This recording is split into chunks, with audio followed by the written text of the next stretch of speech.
اس کی زبان کی بول کچھ ہے اور اس کا دل کچھ ہے. اس کا دل اس کے زبان کا ساتھ نہیں دے رہا ہے، یہ تو بے ایمان ہو گیا.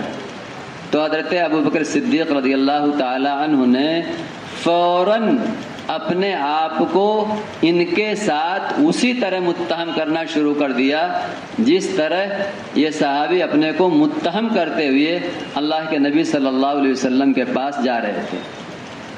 متہم پرانا وہ ہے جو ہمیشہ اپنے کو متہم سمجھے، جو اپنے کو مزکا سمجھنے لگا، مصفا سمجھنے لگا.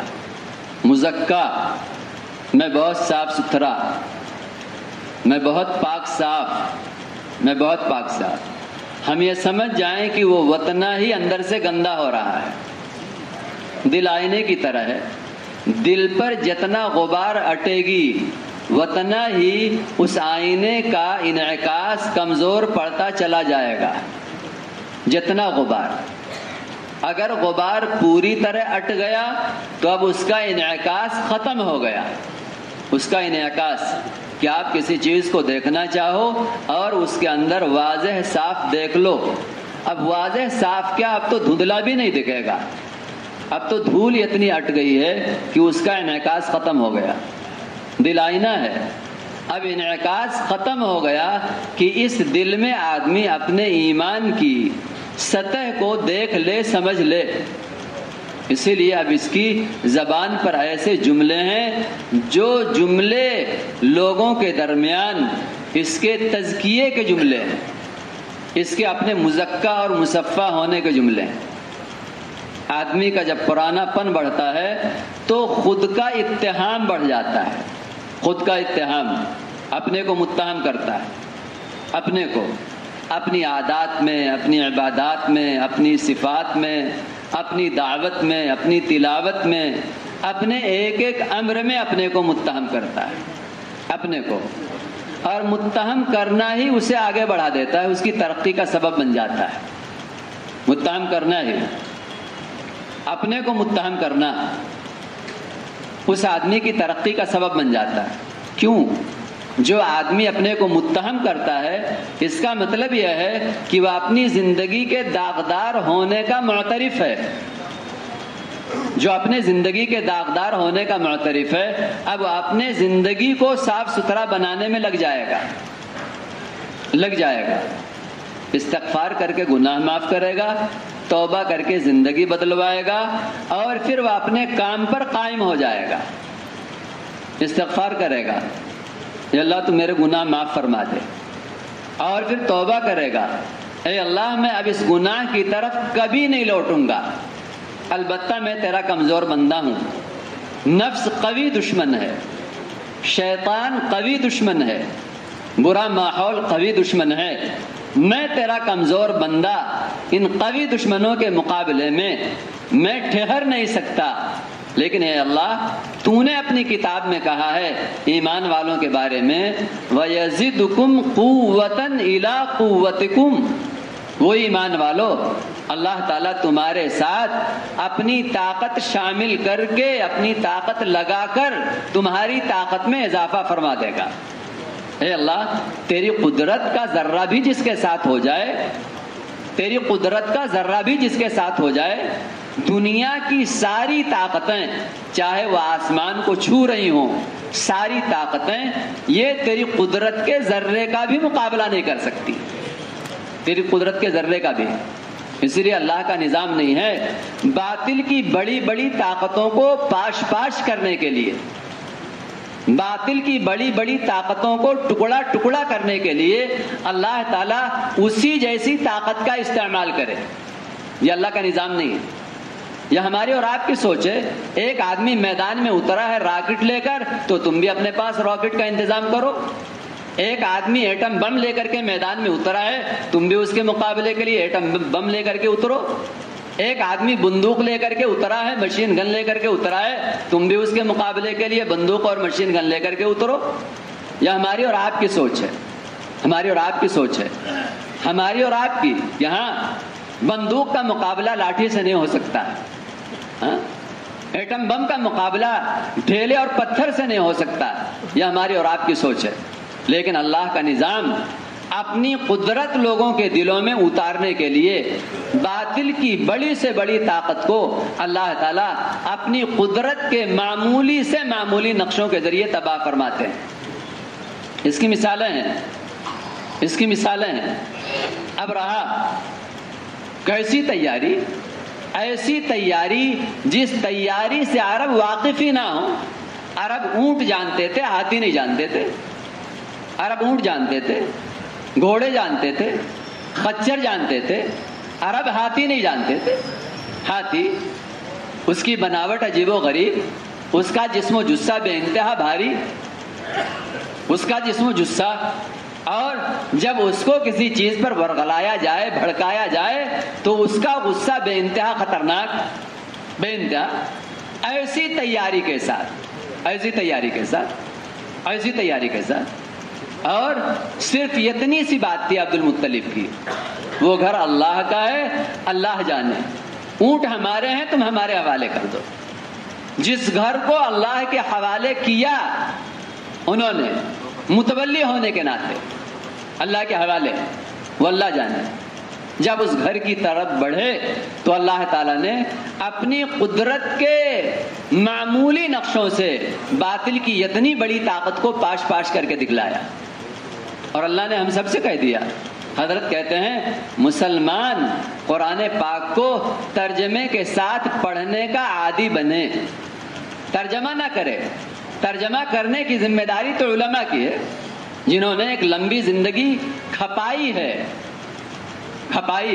نحو کے پیچھے، صرف کے پیچھے، لغت کے پیچھے، معانی کے پیچھے، بیان کے پیچھے، جنہوں نے ایک لمبی زندگی۔ ترجمہ تو وہ کریں گے، ترجمہ پڑھنا ہر مسلمان ترجمہ پڑھے، ہر مسلمان۔ ایک شوہر بیوی کا پیغام اگر آئے کسی زبان میں جسے وہ نہ جانتا ہو تو سمجھنا چاہتا ہے، سمجھ کے اس کو سننا چاہتا ہے۔ ایک باپ ہے بیٹے کا پیغام، ایک ماں ہے بیٹی کا پیغام۔ ایک بندہ جو کہے اللہ میرا خالق ہے، مالک ہے، رب ہے، قرآن اس کے اوامر کا مجموعہ ہے، قرآن طریقے زندگی ہے، سراپا رہبری ہے، اور اس قرآن پاک کو گونگے بہروں کی طرح ایسے ہی پڑھ لے؟ نہیں، حضرت فرماتے ہیں مسلمان قرآن پاک کا ترجمہ پڑھے۔ ہاں، کرے گا کون ترجمہ؟ ترجمہ عالم کرے۔ اور قرآن پاک کے ترجمہ پڑھنے کی رہبری کس سے لیں؟ دیندار علماء سے، سمجھدار علماء سے،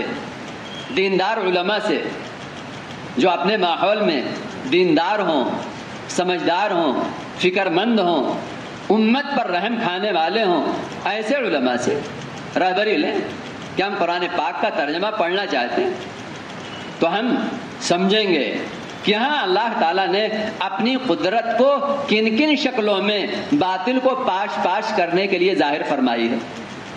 اب یہ مسلمان باطل کے نقشوں سے اپنے آپ کو اسباب سے خالی دیکھ کر کے کبھی حقیر نہیں سمجھے گا۔ باطل کے نظام سے مرعوب ہونے کی وجہ صرف یہ ہے کہ یہ مسلمان اپنے اللہ کی قدرت اور طاقت کو جاننا سمجھنا نہیں چاہتا، ورنہ اگر ایک بچے میں اپنے باپ کی طاقت کا استحضار ہو تو میدان میں کھیلنے والے پہلوان جوانوں سے بھی وہ خوف نہیں کھاتا ہے، پہلوان جوانوں سے بھی۔ اسے یہ معلوم ہو میرا باپ وزیر ہے، میرا باپ مالدار ہے، میرا باپ عہدیدار ہے، اور یہ جتنے دکھ رہے ہیں یہ سارے کے سارے ظاہر ان کا جو بھی دکھ رہا ہو ہمارے باپ کے طاقت، قوت اور مال کے مقابلے میں ان کی حیثیت ذرے کے برابر بھی نہیں ہے، تو وہ اپنے حقیر وجود کو نہیں دیکھتا، اس کے سامنے اپنے باپ کی شان کا استحضار ہے، جس کی وجہ سے ان بڑے بڑے پہلوانوں سے بھی میدان میں نہیں ڈرتا۔ یہ مسلمان اس کے دل میں اپنے اللہ کی قدرت کا، اپنے اللہ کی طاقت کا استحضار پیدا ہو جائے، اور یہ باطل کے نقشوں سے مرعوب ہو کر کے اس دنیا میں اپنے آپ کو حقیر سمجھنا شروع کر دے، اور اللہ کے حکموں پر استقامت دکھانے میں باطل سے خوف کھا کر کے دنیا کے کسی جگہ میں یہ کمزور ثابت ہو جائے، ایسا ہو ہی نہیں سکتا، ایسا ہو ہی نہیں سکتا۔ اسی لیے آپ چھوٹی سی سورت پڑھو، اللہ تعالیٰ نے کیسا دل بندھایا ہے اور مضبوط کیا ہے ایمان والوں کے دل کو، باطل کے بڑے بڑے نقشوں کو اپنی قدرت کے معمولی نقشوں سے پاش کر کے اللہ تعالیٰ نے اس کا تذکرہ کیا۔ الم تری کیف فعل ربک باصحاب الفیل، کیا تم آنکھ کھول کر دیکھتے نہیں؟ ذرا دل کی آنکھیں کھولو، سر کی آنکھیں نہیں، دل کی آنکھیں کھولو۔ تمہارے رب نے، تمہارے پالنہار نے، ساری ضرورتوں کا انتظام کرنے والے تمہارے رب نے ہاتھی والوں کے ساتھ کیا کیا؟ الم تری کیف فعل ربک باصحاب الفیل، آگے الم یجعل کیدہم فی تضلیل، ان کے ساری چالوں کو، سارے مکر کو، ساری قوت کو، سارے طاقت کو، سارے نظام کو کیا اللہ تعالیٰ نے مٹی میں نہیں ملا دیا؟ مٹی میں نہیں ملا دیا؟ کیا دیکھتے نہیں؟ کیا دیکھتے نہیں؟ معمولی پرندے بھیجا اللہ نے، معمولی پرندے، معمولی پرندے۔ آج ہم کہیں اگر بارود بندوق میں استعمال نہ ہو تو اس بارود کی طاقت ظاہر نہیں ہوگی۔ ہم کہیں ہاتھ سے مارو، بارود میں کوئی طاقت نہیں، تو ہم مثال کیا دیتے ہیں؟ ہر چیز کی طاقت اس کی اپنی جگہ میں استعمال ہونے سے ظاہر ہوگی۔ یہ تو ہمارے ساتھ کا معاملہ ہے، یہ ہمارے اللہ کے ساتھ کا معاملہ نہیں۔ اللہ جس چیز کو چاہے ذرے کو پہاڑ سے بھی زیادہ طاقتور بنا دے، قطرے کو دریاؤں کی موجوں سے بھی زیادہ اللہ تعالیٰ طاقتور بنا دے۔ یہ اللہ کا نظام ہے، اللہ کرنے پر قادر ہے، اللہ کرنے پر قادر ہیں، اور کبھی کبھی انسانوں کی آنکھیں کھولنے کے لیے اللہ دکھا دیتے ہیں تاکہ یہ دل کا اندھا نہ رہے۔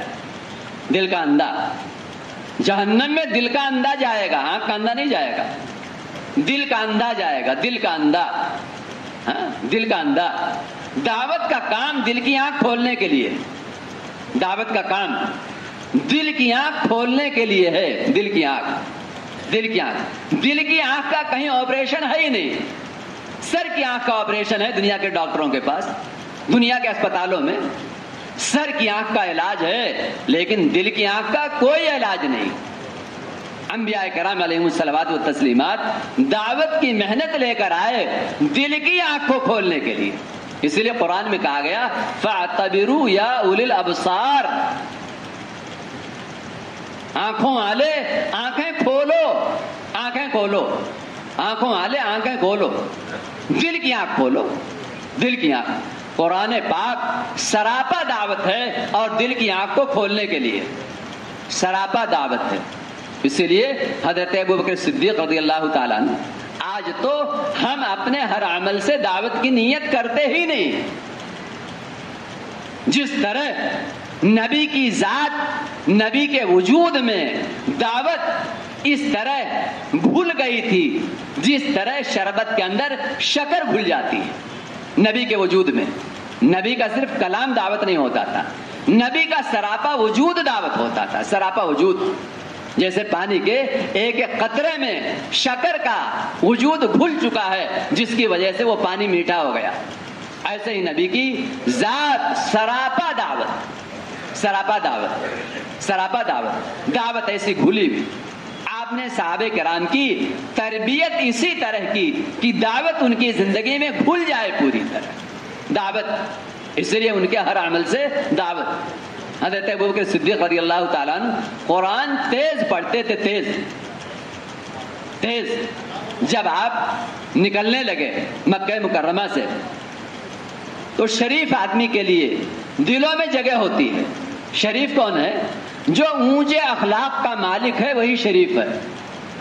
شریف جو اونچے اخلاق کا مالک ہے، اونچے اخلاق کا۔ بخیل کبھی اونچے اخلاق والا نہیں ہو سکتا ہے، بخیل کبھی نہیں ہو سکتا ہے، بخیل کبھی بھی اونچے اخلاق کا مالک نہیں ہو سکتا ہے، بزدل کبھی بھی اونچے اخلاق کا مالک نہیں ہو سکتا ہے۔ اسی لیے اللہ کے نبی نے فرمایا ایمان والے میں بخل اور ایمان والے میں بزدلی یہ دونوں جمع نہیں ہو سکتی، بخل اور بزدلی ایمان والے کے اندر نہیں ہو سکتی۔ بخل کہتے ہیں مال بچانے کو، بزدلی کہتے ہیں جان بچانے کو. ایمان والے میں نہ مال بچانے کا جذبہ ہوگا نہ جان بچانے کا جذبہ ہوگا.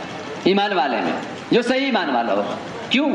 دنیا کا بڑے سے بڑا بخیل ایک کے دو دکھائی دیں تو وہ اپنے منہ کا لقمہ نکال کر کے دے دے گا، اور جہاں ایمان والے کو دل کی آنکھ سے ایک پر 70 دکھائی دے رہا ہے، ایک پر 700 دکھائی دے رہا ہے، ایک پر 7 لاکھ دکھائی دے رہا ہے، ایک پر 49 کروڑ دکھائی دے رہا ہے، ایک پر اس سے بھی زیادہ اللہ کی شان کے اعتبار سے دکھائی دے رہا ہے. سچ بتاؤ، جس کے دل کی آنکھ اتنی روشن ہو وہ مال لگانے میں پیچھے رہے گا؟ مال لگانے میں ہم سوچتے ہیں حضرت ابوبکر صدیق جیسا کوئی تیار نہیں ہو سکتا کہ جھاڑو لگا کے لے آئے. نہیں، جو ایمان بنانے کی فکروں میں ہوگا اللہ تعالیٰ اس کو حضرت ابوبکر صدیق رضی اللہ تعالیٰ عنہ کے مزاج پر قائم فرما دیں گے. مزاج پر قائم فرما دیں گے. ہمارے بزرگوں میں مثالیں ملیں گی کہ ہاں واقعی گھر میں جھاڑو لگانے کا نقشہ تعلیم اور تبلیغ کے تقاضوں پر قربانی پیش کرنے کے لیے اللہ کے سامنے پیش کر دیا. اللہ کے سامنے پیش کر دیا. ابھی تو اسباب کی شکلوں پر صلاحیتیں لگانے کو ہم مالداری کا اور غنا کا ذریعہ سمجھتے ہیں. جن کے دلوں کو اللہ تعالیٰ نے کشادہ فرمایا وہ مقصد حیات، انبیاء کے مقصد حیات پر ساری صلاحیتوں کے لگانے کو اپنی غنا اور مالداری کا یقینی سبب سمجھتے تھے. یقینی سبب عزت کے ساتھ دنیا کے دروازوں کے کھلنے کا، دنیا کے داد و دہش کے اللہ کی طرف سے ان کی جھولی میں آنے کا یقینی ذریعہ سمجھتے تھے. عزت کے ساتھ یقینی ذریعہ. اس لیے ایمان والے میں واقعی ایمان والا ہے. ایک ہے ایمان کا مدعی. ایمان کے مدعی میں یہ بات نہیں ہوگی، ایمان کے داعی میں یہ بات ہوگی. ایمان کا داعی وہ ہوگا جس کے دل میں ایمان اترا ہوا ہوگا. اللہ کے نبی نے صحابہ کی تربیت اس پر فرمائی تھی. میں عرض کر رہا تھا شریف یہ نہیں گوارا ہوا کہ حضرت ابوبکر جیسا آدمی مکہ مکرمہ چھوڑ کر کے جائے. نہیں، آپ چھوڑ کر نہیں جائیں گے، آپ کو ہم اپنی پناہ میں رکھیں گے. قرآن شریف کی تلاوت کرتے تھے. تلاوت صرف عبادت بنا کر نہیں کرتے، نیت کا اثر پڑتا ہے. آپ تلاوت کرو عبادت بنا کر، تلاوت کرو دعوت بنا کر. آپ خوشبو لگاتے ہیں اور غیر محسوس طور پر وہ خوشبو فضا میں گھلتی ہے اور ہواؤں کی لہروں کے ساتھ دوسروں تک منتقل ہوتی ہے. ہمیں اور آپ کو اتنا سمجھ میں آتا ہے، اور ہمیں یہ نہیں سمجھ میں آتا ہے کلام اللہ کا نور ہماری زبان سے ہماری آوازوں کے ساتھ فضاؤں میں گھلے گا اور ہواؤں کی لہروں پر سوار ہو کر لوگوں کے دلوں میں داخل ہوگا. لوگوں کے دلوں میں داخل ہوگا. ہمارے ذہنوں میں یہ بات نہیں. ہمارے ذہنوں میں وہ یہ سمجھتے تھے کہ ہاں قرآن کو بنیت دعوت پڑھا کرو. قرآن کو بنیت دعوت پڑھا کرو. بنیت دعوت پڑھتے تھے. دل لوگوں کے جب دعوت مخالف سے مخالف ماحول میں اندر کے غم کے ساتھ، اندر کی فکروں کے ساتھ جب دعوت وجود میں آئے گی، اندر کے غم کے ساتھ، اندر کی فکروں کے ساتھ، وہ مسلمان ہی کون ہے جو دعوت میں اپنے آپ کو حالات کا پابند بنا لے اور حالات سے اپنے آپ کو دبا کچلا سمجھ لے. حالات سے مکہ مکرمہ میں حالات شدید تھے، لیکن صحابہ نے کبھی دبا کچلا نہیں سمجھا. کیا ہم حالات سے دبے کچلے؟ کیوں؟ ہمارے خون کا ہر قطرہ دعوت کے لیے، ہمارے جسم کی ہر بوٹی دعوت کے لیے، ہمارے مال کا ہر ذرہ دعوت کے لیے. کیوں؟ دعوت کا تعلق عمارتوں سے نہیں ہے. خانہ کعبہ کی عمارت تھی بنا ابراہیمی. دعوت ختم ہو گئی. دعوت مرکز توحید بتوں سے بھر گیا. مرکز توحید ہمارے ذہنوں میں شاندار مسجدیں بنا لو، ہدایت پھیل جائے گی. شاندار مدرسے بنا لو، ہدایت پھیل جائے گی. شاندار خانقاہیں قائم ہو جائیں، ہدایت شکلوں کے اعتبار سے ہدایت پھیل جائے گی. نہیں، عمارتوں سے ہدایت نہیں پھیلتی، عمارتوں سے نہیں، عمارتوں سے ہدایت نہیں پھیلتی، عمارتوں سے. ہاں، اللہ تعالیٰ عمارتوں کو قربانیوں کی بنیاد پر قبول فرما لیتے ہیں، یہ اللہ کا نظام ہے، اور اپنی طرف سے اللہ تعالیٰ اسے شرف عطا فرما دیتے ہیں. لیکن ہدایت تو نبوت کی محنت سے متعلق ہے، نبوت کی محنت سے. اسی لیے جب محنت ہوئی تو اللہ تعالیٰ نے پاک فرمایا، اور جب محنت نہیں تھی تو وہی بتوں سے بھر گیا، بتوں سے بھر گیا. اور بتوں سے نہیں، دیواروں تک پر تصویریں لوگوں نے بنا دی، رکھا نہیں، دیواروں تک پر تصویریں بنا دی. یہاں تک شرک بڑھا کہ خانہ کعبہ بتوں سے بھر گیا، خانہ کعبہ کی دیواروں پر تصویریں بنا دی گئی. اللہ کے نبی صلی اللہ علیہ وسلم فاتحانہ مکے میں داخل ہوئے. جب خانہ کعبہ میں داخل ہونا ہوا، آپ خانہ کعبہ میں داخل نہیں ہو رہے. حضرت عمر رضی اللہ تعالیٰ عنہ، اللہ کے نبی مکہ فتح ہو گیا، خانہ کعبہ کی چابی ہاتھ میں آ گئی، آپ داخل کیوں نہیں ہوتے؟ اللہ کے نبی نے فرمایا، آج مسلمان ہیں موبائل میں تصویریں بنا کر کے اچھے شرفا، حیرت ہے، 4 مہینہ لگا لیا، 5 ماہ بیرون لگا لیا، مستورات کے ساتھ سفر کر لیا، مستورات کے ساتھ سفر کر لیا. حیرت ہے کہ موبائل کھولتا ہے تو پہلے تصویر، اپنی تصویر، اپنے اولاد کی تصویر، اپنے دوست احباب کی تصویر. اللہ کے نبی صلی اللہ علیہ وسلم داخل نہیں ہوئے، پانی لایا گیا، دھویا گیا. آپ نے فرمایا، دیواروں پر تصویر بنی ہے، جہاں فرشتے نہ داخل ہوں وہاں میں کیسے داخل ہو جاؤں؟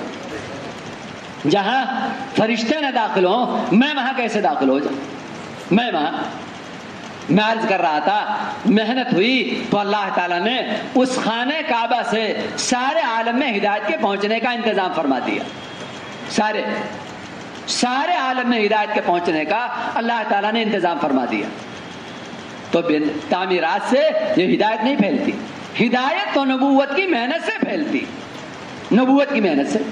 اسی لیے اللہ کے نبی صلی اللہ علیہ وسلم نے داعی بنایا، مضبوط داعی بنایا. اور داعی ایسا نہیں، داعی ملازمت کی دعوت نہیں، ملازمت یہ تو ملازمت ہے بظاہر، میرا چلہ لگ گیا اب میری تشکیل کیوں، میرا 4 مہینہ لگ گیا میری تشکیل کیوں، میرا 8 گھنٹے لگ گئے میری تشکیل کیوں، میں نے فلانا تقاضا پورا کر دیا میری تشکیل کیوں. آپ دیکھیں گے ایک دکان میں ایک ملازم ہے، ایک مالک ہے، ملازم کہے گا میرا وقت پورا ہو گیا، ملازم کہے گا. لیکن اگر کوئی تقاضا متوجہ ہوا ہے تو مالک کبھی نہیں کہے گا کہ میرا وقت پورا ہو گیا، میرا وقت پورا ہو گیا، میرا وقت پورا ہو گیا.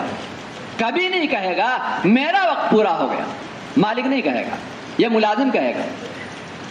اللہ کے نبی صلی اللہ علیہ وسلم نے ملازمت کے مزاج والا داعی نہیں بنایا تھا، ملازمت کے. اور افسوس صد افسوس، ابھی ملازمت کے بھی مزاج پر دعوت میں ہم نہیں. ملازمت کے ہمارا سالانہ خروج متاثر، ہمارا روزانہ کی محنت ہماری متاثر، ہمارے ملکوں کا سفر متاثر، ہمارے تقاضے متاثر. اللہ کے نبی صلی اللہ علیہ وسلم نے خون کے ایک ایک قطرے میں دعوت کا جذبہ بھرا تھا، گوشت کے ایک ایک بوٹی میں اللہ کے نبی نے دعوت کا جذبہ بھرا تھا. دعوت کا جذبہ. ہدایت یوں نہیں وجود میں آتی، جو دعوت کو ایک مندوب کام سمجھتے ہیں،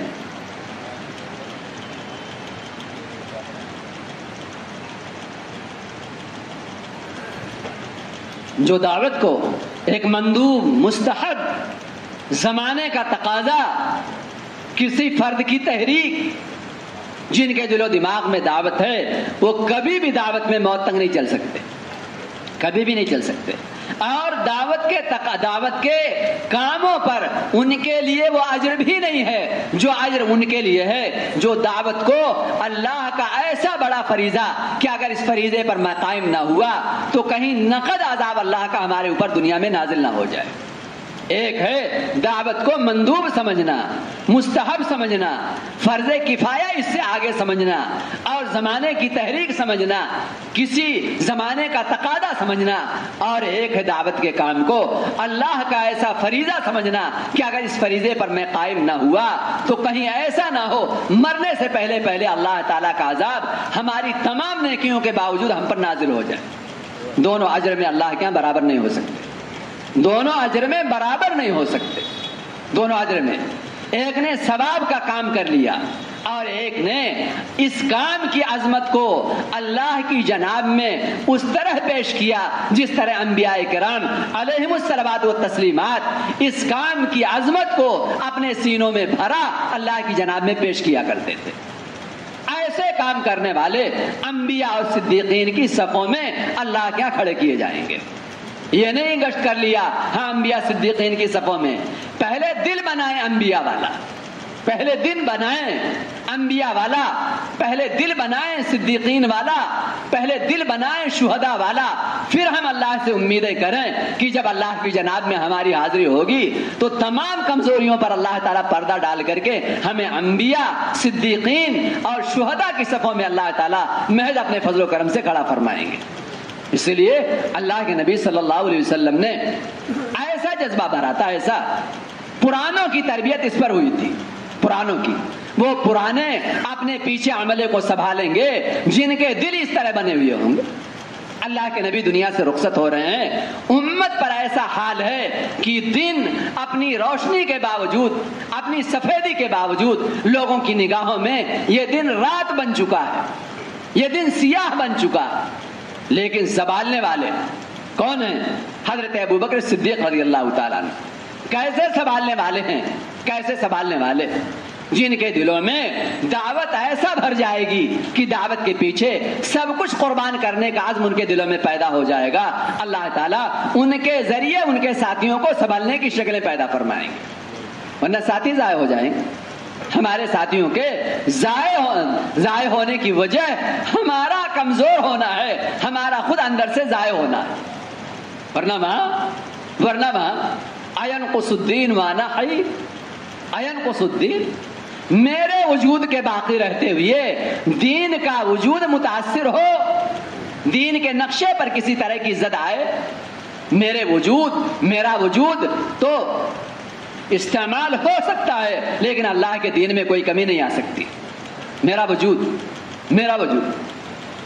معمولی نقصان، معمولی، ہمارے محلوں میں شراب ہے، ہمارے محلوں میں جوا ہے، ہمارے محلوں میں بدکاریاں ہیں، ہمارے محلوں میں چوریاں ہیں، ہمارے محلوں میں ارتداد ہے، ہمارے محلوں میں عریانیت ہے، ہمارے گھروں میں ساری برائیاں دھیرے دھیرے آ رہی ہیں، خاندانوں میں آ رہی ہیں، وہاں معمولی چیز دائی کہتے کہ دعوت کہتے ہیں دین کے مٹنے کا غم دل کی گہرائی میں اتر جانے کو دعوت کہتے ہیں۔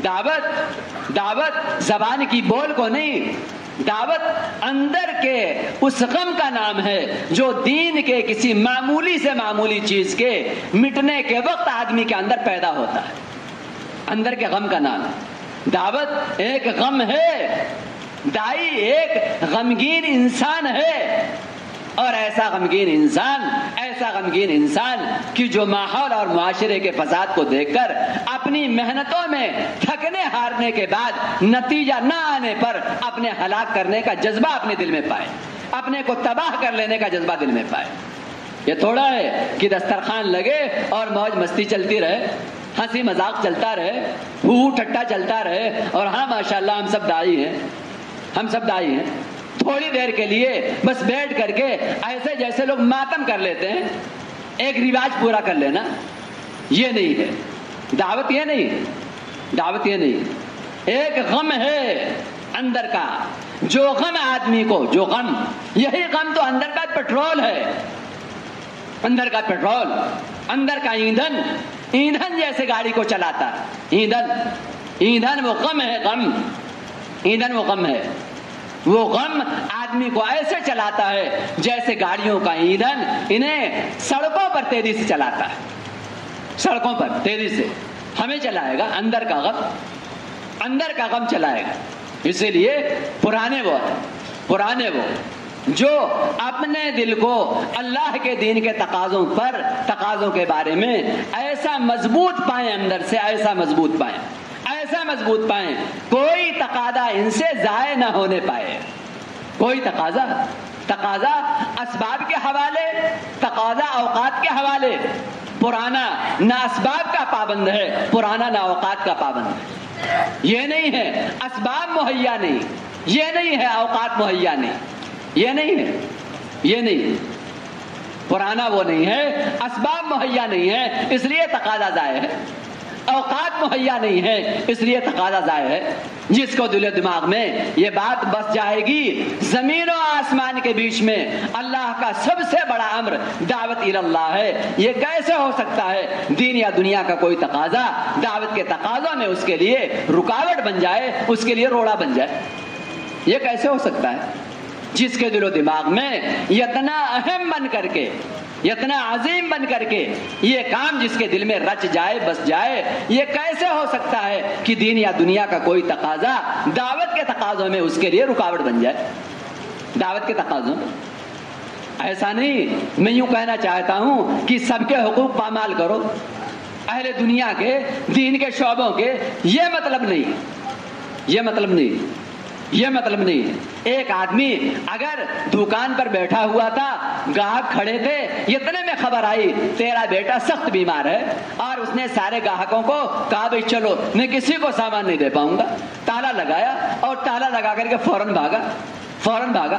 کیا مطلب؟ وہ آدمی سمجھتا ہے کہ ہاں کس کا حق کب کیا ہے، یہ حق دینے والا ہے، یہ حق ضائع کرنے والا نہیں، یہ حق دینے والا ہے، یہ حق ضائع کرنے والا نہیں ہے، یہ موقع محل کے فرق کو سمجھنے والا ہے، یہ حق کو ضائع کرنے والا نہیں ہے، یہ حق کو ضائع کرنے والا نہیں ہے۔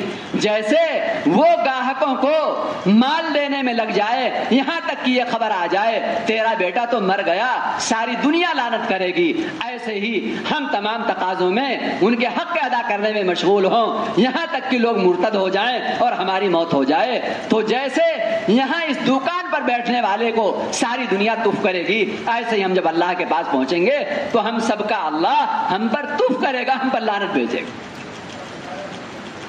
ہمیں تو یہ سوچنا ہے، یہ سمجھنا ہے، اللہ کرے کام کا عشق ہمارے اندر پیدا ہو جائے، کام کا عشق جب عشق پیدا ہو جائے گا تو عقل کی تنقیدات سے ہم بالکل محفوظ ہو جائیں گے۔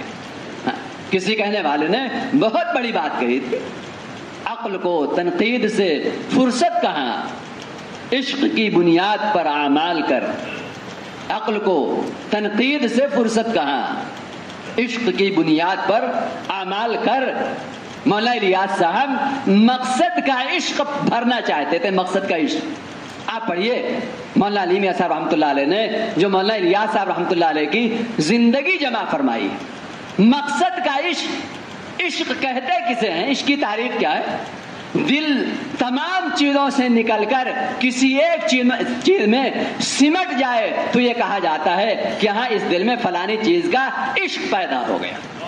تمام کانٹے دلوں سے نکل جائے، ایک کانٹا اللہ کے دین کے درد کا، اللہ کے دین کے غم کا ہمارے دلوں میں رہ جائے، تب ہم یہ سمجھیں کہ ہاں اللہ تعالیٰ نے ہمیں دعوت کا عشق دے دیا۔ دعوت کا عشق کام تو اللہ تعالیٰ ایسوں سے لے ہمیں نسبت کا دھوکہ لگ گیا، سارے تقاضے اب تک ہمارا 3 مرتبہ 4 مہینہ نہیں، 6 مہینے کے تقاضے، 8 گھنٹے کے تقاضے، 10 دن کے تقاضے، 10 دن کے تقاضے، اس سے آگے مشوروں کے حوالے ہونے کے تقاضے۔ آپ نے سنا کارگزاری، مسلمان ہے خنزیر کا گوشت بیچ رہا ہے، مسلمان ہے خنزیر کا۔ ہمارے بزرگوں میں ایسے گزرے بغیر داڑھی کے مسلمان نظر آیا، غم سے بے ہوش ہو گئے، غم سے بے ہوش۔ حضرت مدنی رحمت اللہ علیہ کا حال یہ تھا، مسلمان بغیر داڑھی کے مسلمان اس نے استرا کیسے پھیر لیا، قینچی کیسے چلایا اس نے یہ قینچی اپنے داڑھی پہ نہیں چلایا، اپنے چہرے پہ نہیں، یہ استرا اپنے چہرے پہ نہیں، اس نے تو یہ استرا محمد صلی اللہ علیہ وسلم کے سینے پر چلایا، سینے پر۔ باپ کے سینے پر استرا چلانے والا یہ کہے میں اس باپ کا بیٹا ہوں، باپ کا بیٹا ہوں، لوگ کہیں گے محلے کے لوگ جمع ہو کر کے وہ ظالم انسان تو نے چھرا گھونپا اور تو کہہ رہا میں اس باپ کا بیٹا ہوں۔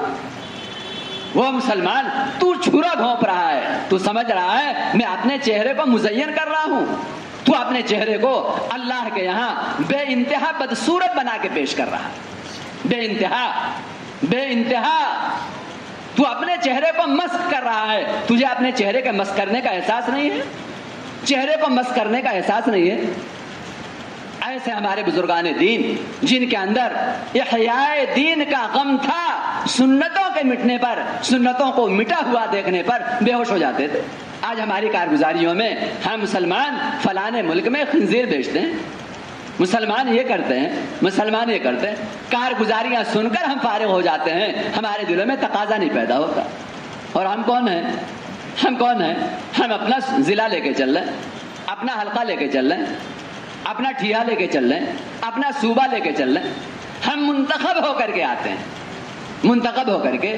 آپ منتخب صحابہ کی جماعت دیکھیے، منتخب صحابہ کی جماعتیں دیکھیے، منتخب صحابہ، اور منتخب نہیں ادنا سے ادنا صحابی، ادنا سے ادنا صحابی کو آپ دیکھیے، ادنا سے ادنا صحابی آپ دیکھیں۔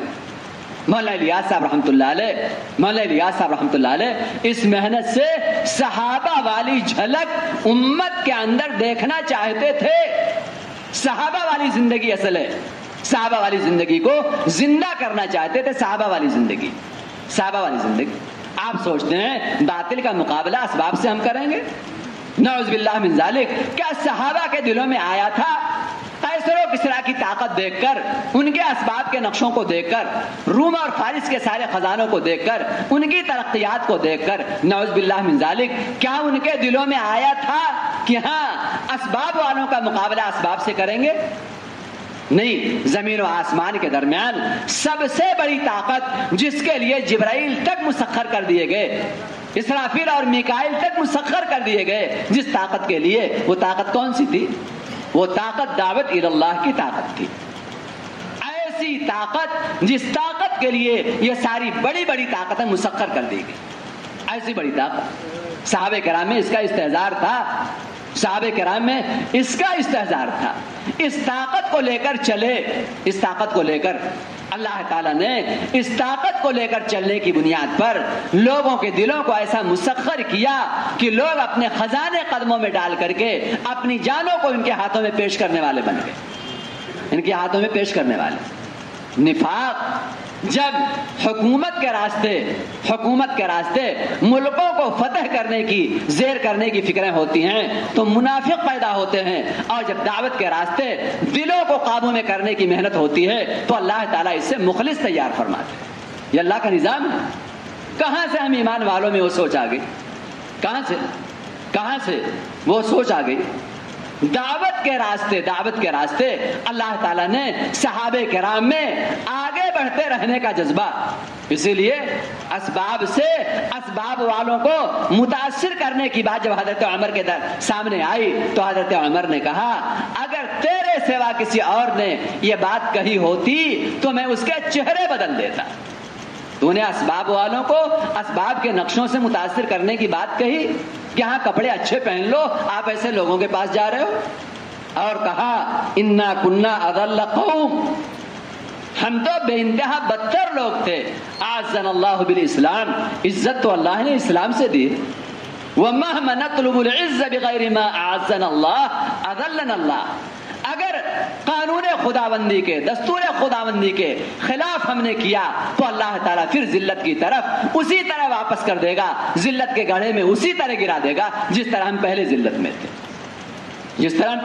میں تھے، اللہ نے ہمیں داعی بنا کر پیدا کیا، داعی بنا کر کے اللہ نے ہمیں پیدا کیا۔ آج ایک زمانہ گزر گیا تنہائیوں میں بیٹھ کر کے کبھی دل میں جھانکنا نصیب نہیں ہوا کہ دل کی گہرائی میں کہاں تک کبھی دعوت کا غم گیا، دعوت کے پیچھے سب کچھ لگانے کا جذبہ اس دل کی گہرائی میں کہاں تک گیا۔ کبھی تنہائیوں میں بیٹھ کر سوچنے کا موقع نہیں ملا، کبھی تنہائیوں گناہ سوچ کر رویا ہم نے، چوری ہو گئی، زنا ہو گیا، جھوٹ ہو گیا، کوئی بات ہو گئی، ایسے گناہوں کو تو سوچا ہوگا، لیکن دل کی گہرائیوں میں جن گہرائیوں تک دعوت کا غم جانا چاہیے تھا، یہ اتنا زمانہ ہو گیا ابھی ان گہرائیوں تک دعوت کا غم نہیں گیا، ابھی اس مزاج پر ہم کھڑے نہیں ہوئے۔ میرے محترم بزرگوں دوستو، یہ سوچ کر کے رونا نہیں آیا۔ اسی لیے ہماری تشکیل، ہمیں ترغیب، اور پھر بھی تقاضا رہ جائے، یہ کتنے نقصان کی بات ہے، کتنے خسارے کی بات ہے۔ قربانیوں والے قبول ہوتے ہیں۔ اسی لیے میں نے عرض کیا تھا کہ آدمی کے اللہ سے قریب ہونے کی علامت محرومی کے خوف کا بڑھنا، محرومی کے۔ حضرت فرمایا کرتے ہیں اللہ کے شان استغنا سے ایسے ڈرا کرو جیسے اللہ کے عذاب سے ڈرتے ہو، اللہ کے شان بے نیازی سے ایسے ڈرا کرو جیسے اللہ کے عذاب سے ڈرتے۔ ایسا نہ ہو اللہ محروم کر دے، ایسا نہ ہو اللہ محروم کر دے، ایسا نہ ہو محرومی کا خوف پیدا ہو جائے۔ سچ بتاؤ، گشتوں کی جان نکلی ہوئی ہو، گشت بھیجا، ہم لوگوں کو کارگزاری کے لیے گشت کی صورت بنا کر کے گشت کرتے ہیں۔ اللہ ہمارے گشت کی صورتوں کو نہیں دیکھے گا، گشت کی حقیقت کو اللہ دیکھے گا، گشت کی حقیقت کو، ملاقاتوں کی صورت نہیں دیکھے گا، ملاقاتوں کی حقیقت دیکھے گا، ملاقاتوں کی حقیقت، دور قریب کے خروج کی صورت نہیں دیکھے گا، اللہ حقیقت دیکھے گا دور قریب کی۔ اسی لیے ہمیں ڈر پیدا ہو جائے، اے اللہ گشت کا حق ادا نہ ہوا تو مجھے محروم نہ کرنا، اے اللہ محروم نہ کرنا، میرے دوسرے گشت کا حق، میرے مشورے کا حق، میری ملاقات کا حق، میرے خروج کا حق اے اللہ ادا نہیں ہوا۔ ایسا نہ ہو ملازم کو آدمی ملازمت سے محروم کر دیتا ہے، آپ ہمارے کام کے نہیں ہیں، اب آپ کا دل و دماغ ہمارے ساتھ نہیں ہے، آپ کا جسم ہمارے ساتھ ہے، دل و دماغ ہمارے ساتھ نہیں ہے، اب آپ ہمارے یہاں نوکری کے لائق نہیں ہیں۔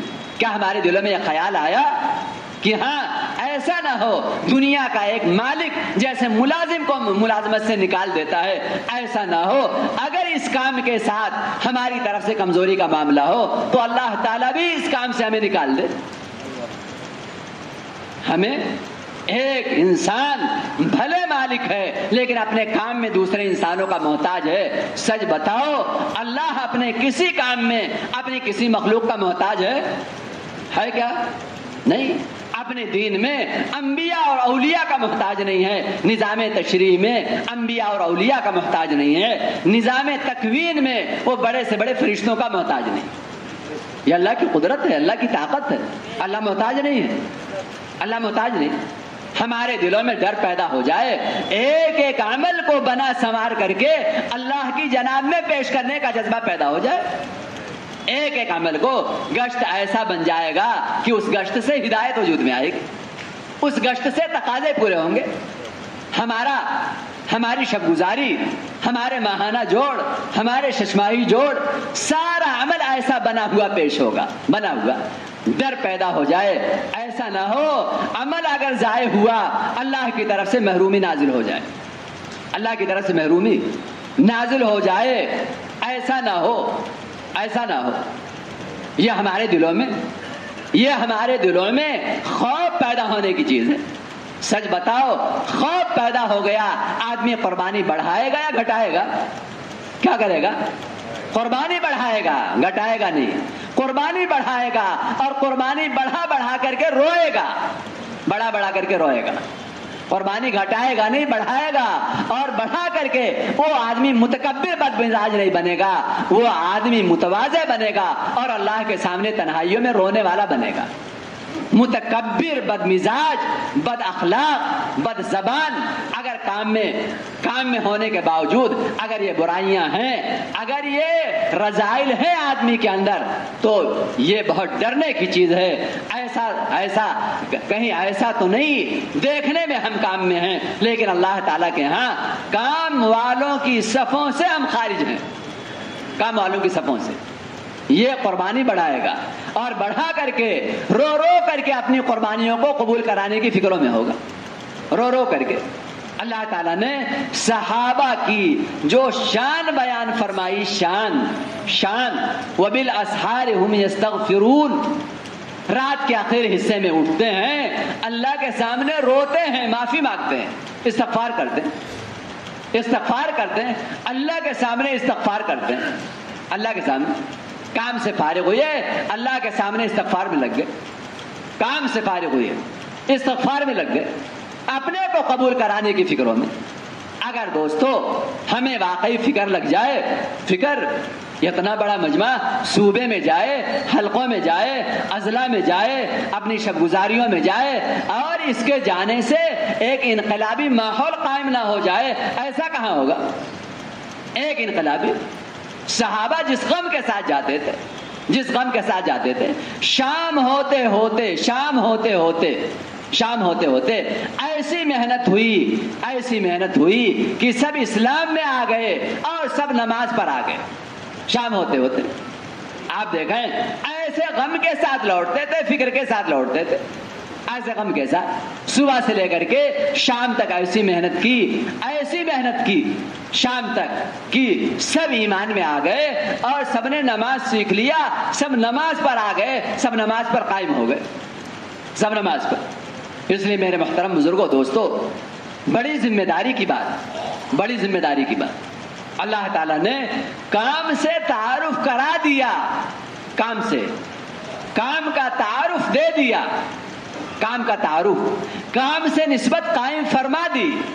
اب کام کا رنگ چڑھانا یہ ہماری ذمہ داری، کام کا رنگ چڑھے، کام کا رنگ، اور ہماری زندگیوں میں صحابہ کرام کی جھلک دکھے، صحابہ کرام کی جھلک دکھے، صحابہ کرام کی جھلک دکھنا کیا ہے؟ سارے انسانوں کی ہدایت کے حریص بن کر ہم زندگی گزارنے والے ہوں، ہدایت کے حریص، ہلاکت کے حریص نہیں۔ جو ہلاکت کے حریص ہوں گے وہ ان کے مقابلے میں ان جیسے اسباب مانگیں گے، اور جو ہدایت کے حریص ہوں گے وہ اللہ تعالیٰ سے انبیاء والی دعوت کا مزاج مانگیں گے۔ جو ہلاکت کے حریص ہوں گے ان جیسا اسباب ان کے مقابلے کے لیے اللہ سے مانگیں گے، اور جو ہدایت کے حریص ہوں گے وہ انبیاء والا، صحابہ والا دعوت کا مزاج، دعوت والی قربانیاں اللہ سے مانگیں گے، اور اللہ تعالیٰ دیں گے۔ صحابہ کرام کو اللہ نے کیا دیا؟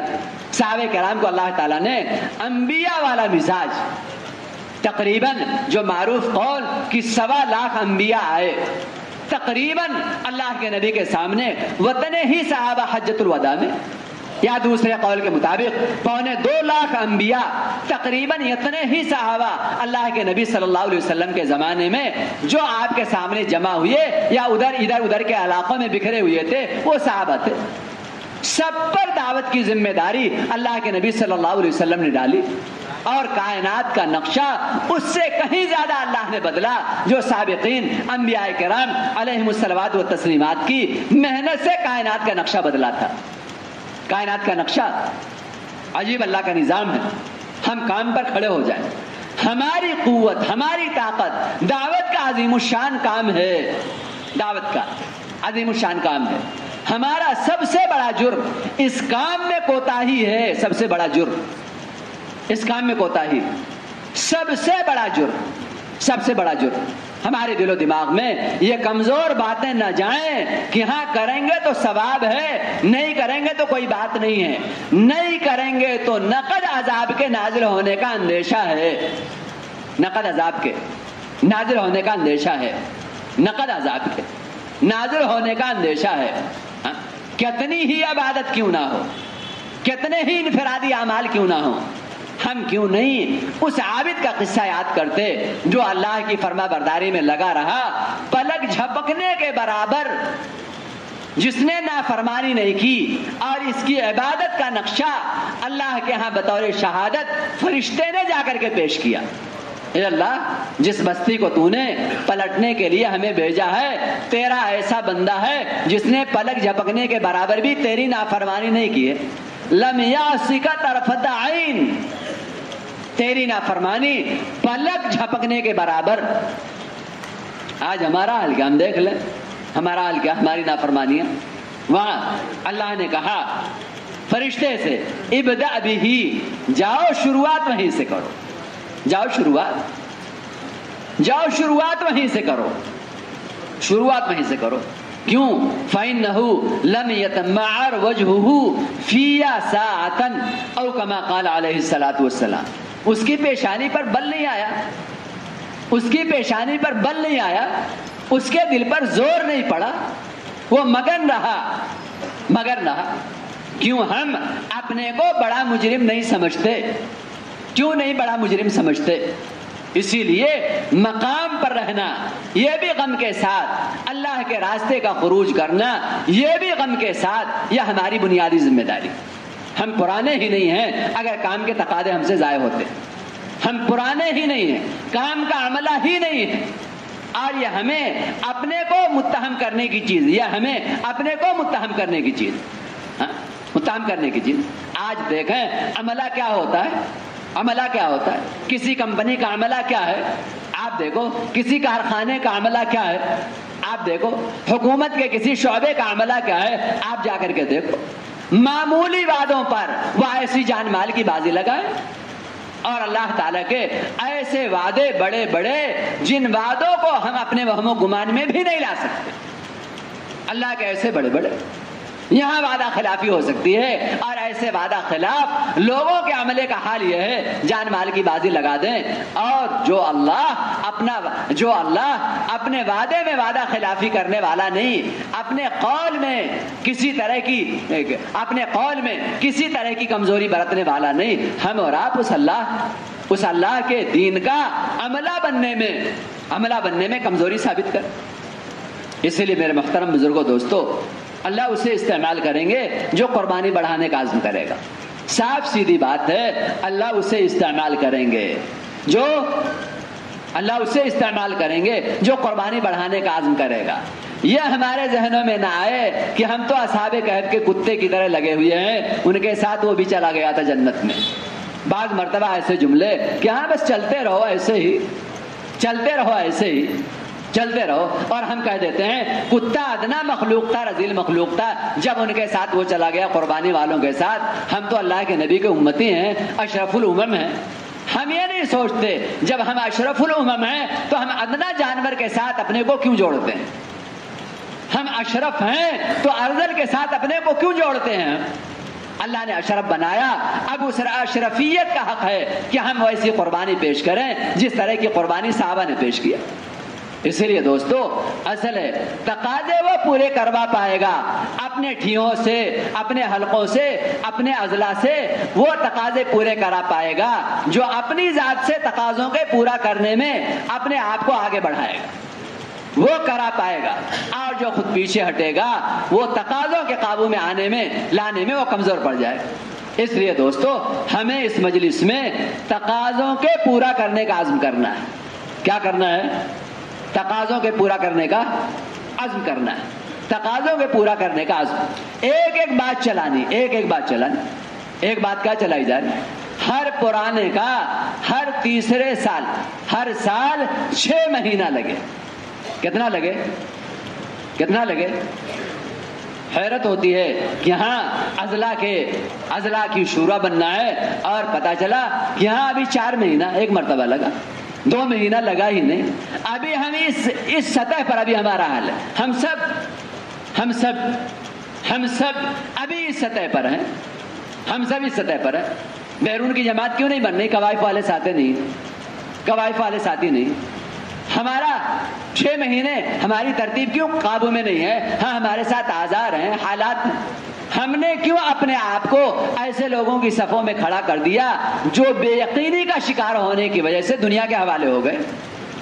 بے یقینی کا شکار ہونے کی وجہ سے دنیا کے حوالے ہو گئے. ہم اس کام میں چلتے چلتے اگر ان کی صفوں میں ہیں تو سچ بتاؤ کتنے بڑے خسارے میں ہیں، کتنے بڑے نقصان میں. اسی لیے دوستو ہمارا یہاں جمع ہونا اپنے صوبے کو نہیں عالم کو سوچنے کے لیے ہے، عالم کا تقاضا پورا کرنے کے لیے. لیکن شروعات کہاں سے کریں گے؟ شروعات ہم اپنی ذات سے کریں گے. کہاں سے کریں گے؟ کہاں سے کریں گے بھائی؟ کہاں سے کریں گے؟ اپنی ذات سے کریں گے. شروعات اپنی ذات سے. آپ دیکھیں گے ہم سب کی ایک ایک مسجد سے عالم کا تقاضا پورا ہوگا، ایک ایک مسجد سے. اس لیے دیکھو درخواست ہے ہم اپنے اپنے حلقے کی سطح پر، اپنے اپنے اضلاع کی سطح پر ہمیں ہر تقاضے کے پورا کرنے کا، جب تک کام پورا نہ ہو جائے اللہ کے واسطے، اللہ کے واسطے انتشار کا ماحول نہیں، انتشار کا ماحول نہیں. اللہ کے واسطے جب تک کام پورا نہ ہو، ایک ایک تقاضا پورا نہ ہو جائے، تب تک ہمیں اللہ کی طرف متوجہ ہو کر کے اپنی ذات سے پرعزم ہو کر کے اپنے ایک ایک ساتھی کو تیار کرنا، اپنے ایک ایک ساتھی کو تیار کرنا. اس لیے پہلا تقاضا تو ایسے علماء جن کا سال لگ چکا یا دوسرا سال لگ چکا، ایسے علماء سب سے پہلے تیسرے سال کے لیے فرمائیں.